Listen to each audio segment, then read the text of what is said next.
Have you ever just wondered, ooh, I wish I could just take all the scientific data on how to grow my hair and create an actionable list for a plan? If you know me, you know where this is going. I did it. If you have an autoimmune disease that causes your hair to fall out like me, say for instance, part of your hair kind of balds out, and then when it starts to grow out, it makes the rest of your hair look like a mullet. So you chop your hair like a little lad in mid-November. But since then, you've used some scientific articles, stuck with some tips. The rate of hair growth before this was at 0.25 inches per month, and you've doubled that, because now your hair is 3 inches longer in 6 months. Well, and I won't believe this. My hair has grown this much since November, and like most women, I'm not satisfied. So instead of using some science-based hair growth tips regularly, I'll be doing them all at once. So let's get into what they are. Number 1, and probably the most obvious, stopping heat, stopping bleach, stopping dye, and finding extensions in the meantime that won't damage my hair. I refuse to look like a little lad. I'm sorry. So this is my natural hair. It is a medium brown with red undertones. My real hair has grown out to about here. It's finally at a place where you can't see the line of demarcation, which was my goal. Because for the next year, I will not be styling or dyeing my hair at all. Well, actually, no. I'm going to be styling my hair like 3 to 4 times a month, because I'm working with brands. Sometimes the vibe just doesn't go with curly hair, but not very often, because this is obviously not my natural hair texture. My hair is typically a 2B to 2C hair curl pattern. We will be finding good curly extensions, just not in this specific video, but we're listing it as part of our actionable plan. And for the vast majority, I will be using a pony clip extension, so there's no damage to my scalp, but I'm also getting some clip-ins that I can use for special occasions for a few hours at a time. Now on to the actual literature. This article was published in 2022. Essentially, it's a complete review of all of the current advances in hair growth. Let's start with topical treatments. This should shock nobody, minoxidil. This is also known as Rogaine. I have been using this on the sides of my hair for about 2 months, and it has already helped significantly in the places where I experience hair loss. For me, my autoimmune disease is typically here. This was non-existent 2 months ago.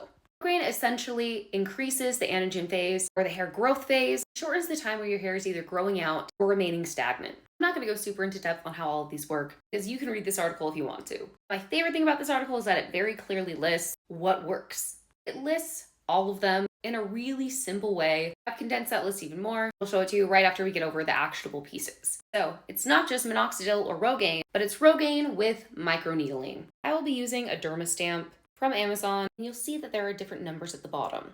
It seems the most effective number is 0.6 millimeters to use in combination with minoxidil, so that's what I'll be using. Microneedling just helps the minoxidil get to a deeper layer of skin, which increases the efficacy of the minoxidil as a whole. The next actionable, science-proven tip that you can do from home is a low-level laser, which these days is synonymous with red light therapy. It promotes biostimulation of tissue, promotes anti-inflammatory effects, and stimulates hair growth. You're going to look for a red light therapy light that does 500 to 1100 nm, and no, your chicken lamp is not the kind of red light that is therapeutic. Stop trying to make that a thing. I love Tractor Supply as much as the next girl, but it's not a place for skincare.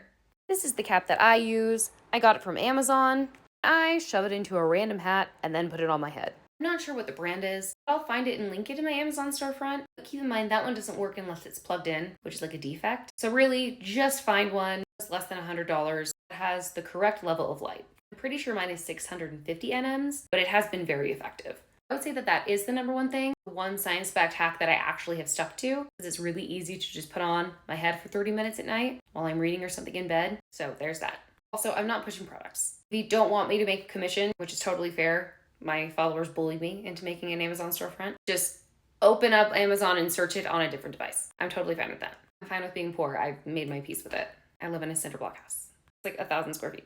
Anyways, back to the literature. Here's where we get into supplementation. Here's everything that's listed, but I have split them up into my own list because some are topical and the other ones you take orally. So here are the things to take orally. I'll move so you can screenshot it if you'd like to. We have B vitamins, vitamin C, vitamin E, which are usually found in your typical multivitamin. Biotin and zinc are sometimes included in multivitamins, but sometimes not, so check for those. Drinking green tea, scientifically proven. Ginkgo biloba. I like to get mine from Native American Tea Co. That's not sponsored. I just like it because the ingredients are only the ingredients. It's organic and ethically sourced, and we should support Native-owned businesses. These specific oils, which is interesting to me, emu, primrose, and salmon, I think those all kind of fall into the amino acids category. I'm going to be super honest and say that I don't think there's good supplements that provide high enough levels to be clinically effective of those specifically. I do think you're better off with just a general fat supplement. I looked far and wide for like the highest concentration of omega fatty acids. It had really good ratings and was backed by doctors. And this one seems to be the best. That's not sponsored. It's just 2,840 milligrams. It's lemon flavored. This is a liquid. Here's the information on that. That's what I'll be using. Let's get into topical treatments. Peppermint oil.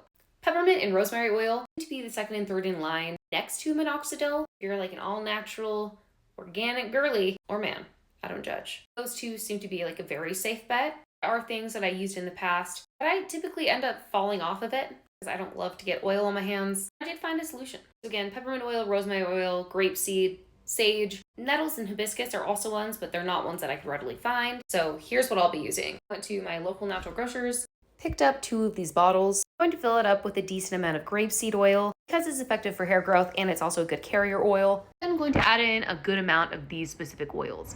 Again, I don't like to get things on my hands. It drips down my wrist and I hate it. So I'm putting the oils in one of the spray bottles and the minoxidil in the other.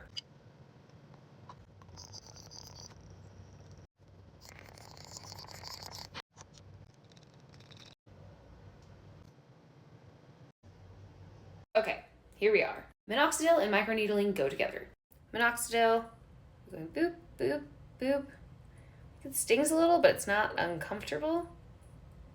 And then I'm just spraying it on. So that's how we do the minoxidil. Now for the oil, here's our science-based hack.